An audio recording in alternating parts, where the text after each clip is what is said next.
Doctor Yunus এমন একটা মানুষ আল্লাহ বাংলাদেশকে দিলেন, সারা পৃথিবীর প্রেসিডেন্টের উনি স্যার, তুরস্কের প্রেসিডেন্টের মতো এরকম সুলতানে তুর্কি উনি ওনাকে স্যার বলেন। মানে একটা মুসলিম যুক্তরাষ্ট্র তৈরি হলে যে একজন সুলতান সেখানে আসবে, সেই রকম একটা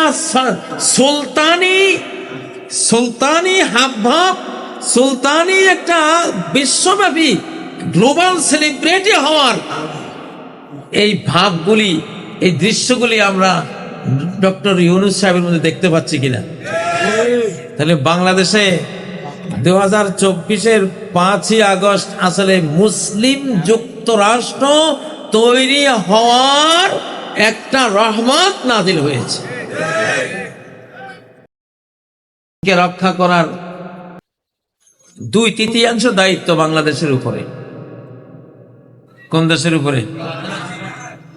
এটা আমরা জানি। আমরা হইলাম স্রষ্টার বাঁশি, তিনি যখন বাজান তখন বাজি। এই বাংলাদেশে বহু শাহজালাল আছে, বলে গেলাম কোন গৌর গোবিন্দের কোন চক্রান্ত সফল হবে না। বহু শাহজালাল আছে, ডিফেন্ডার আছে, ডিফেন্স। এই দেশের সরকার তোমরা মুসলিম যুক্তরাষ্ট্র তৈরি করো, ঘোষণা দাও। মুসলিম এক রাষ্ট্রের উপরে হামলা হলে 57 রাষ্ট্রের উপরে হামলা বলে এটা ধরা হবে, এবং 57 দেশের সৈন্য দিয়ে তার জবাব দেওয়া হবে ইনশাআল্লাহ। এবং বাংলাদেশ থেকে এটা সূচনা হয়েছে, মুসলিম বিশ্বায়নের সূচনা। আল্লাহ তাআলা বাংলাদেশকে কেন চুজ করেছেন? এত তরুণ কোন মুসলিম দেশে নাই, এত বুদ্ধিদীপ্ত তরুণ পৃথিবীর কোন দেশে নাই। দুনিয়া বুঝে 2 কোটির মতো মানুষ সারা বিশ্বে ছড়ানো, গোটা পৃথিবীটাই যেন বাংলাদেশের হাতের মুঠে এখন। এই জন্যই সারা বিশ্ব নেতারা এখন বাংলাদেশ মুখী। আলহামদুলিল্লাহ, কিছু একটা আছে এখানে, কিছু একটা কার ভিতরে কি আছে বলা যায় না। এখন এটা বাংলাদেশের ব্যাপারে খাটে, বাংলাদেশের ভিতরে যে কি আছে এটা এখন বলা যায় না। এখানে বিশাল একটা কিছু আছে আলহামদুলিল্লাহ। গাজওয়াতুল হিন্দের রণক্ষেত্র তো এই বাংলাদেশ। 17 বছর গাজওয়াতুল হিন্দের মধ্যেই ছিলাম। এখনো হিন্দুস্তান বসে বসে 24 ঘন্টা আমাদের বিরুদ্ধে মিডিয়া যুদ্ধ চলছে কিনা? এটা গাজওয়াতুল হিন্দের প্রপাগান্ডা পার্ট, এটা চলছে। চক্রান্ত যুদ্ধ চলছে কিনা? চলছে। এটা এখনো আবার কামব্যাক, আবার ফিরে আসতেছে ফ্যাসিবাদ। এইসব ভুয়া কথার একেবারে চতুর্দিকে প্রচার চলছে কিনা? চলছে। তো আমরা তো ইনশাআল্লাহ হিন্দুস্তান বিরোধী যুদ্ধের গাজী যুদ্ধ আমরা চাপিয়ে দিচ্ছি না, তারা চাপিয়ে দিচ্ছে আমাদের উপরে, ঠিক নয় কি? চীন আর বাংলাদেশ একই হিসাব, দুইটা রাষ্ট্রের অবস্থা একরকম। ফিলিস্তিনে একটা সন্তান জন্ম হলে ফিলিস্তিনের কোন রাষ্ট্রীয় ক্ষমতা বা কোন শক্তিশালী দল হলে ইসরায়েল মনে করে আমার জন্য থ্রেট, আমার জন্য এটা হুমকি। ঠিক বাংলাদেশে একটা শক্তি হলে ভারত মনে করে এটা আমার জন্য হুমকি, ঠিক নয় কি?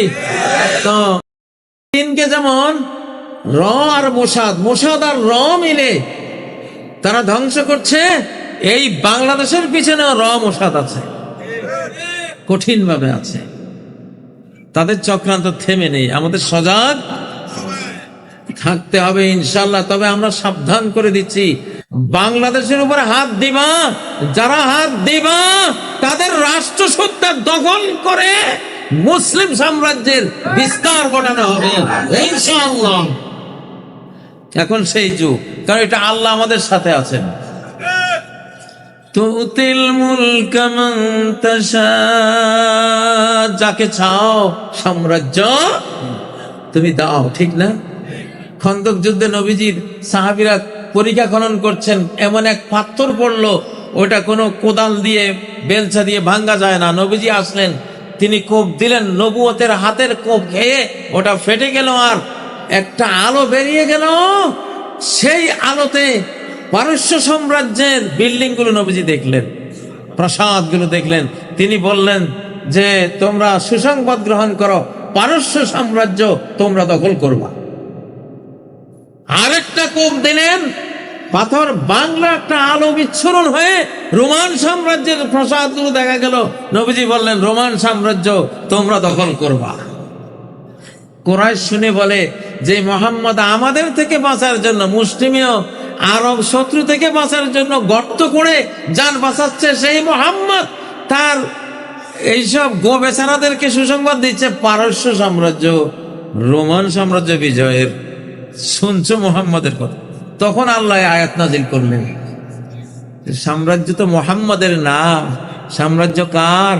আল্লাহর। তিনি চাইলে যাকে চান তাকে দিতে পারেন। আল্লাহ চাইলে বাংলাদেশকে বাংলা এম্পায়ার করে দিতে পারেন ইনশাআল্লাহ। ঠিক নয় কি?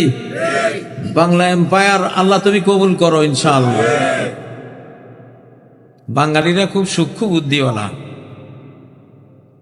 W Hunter our Indian Muslims এই বইতে লিখেছেন যে ব্রিটিশদেরকে মার দিয়েছে এই হিন্দুস্তানে, এই ভারতবর্ষে, এবং ভারতীয়রা, ব্রিটিশরা হেরে গেছে এখানে দুই কারণে।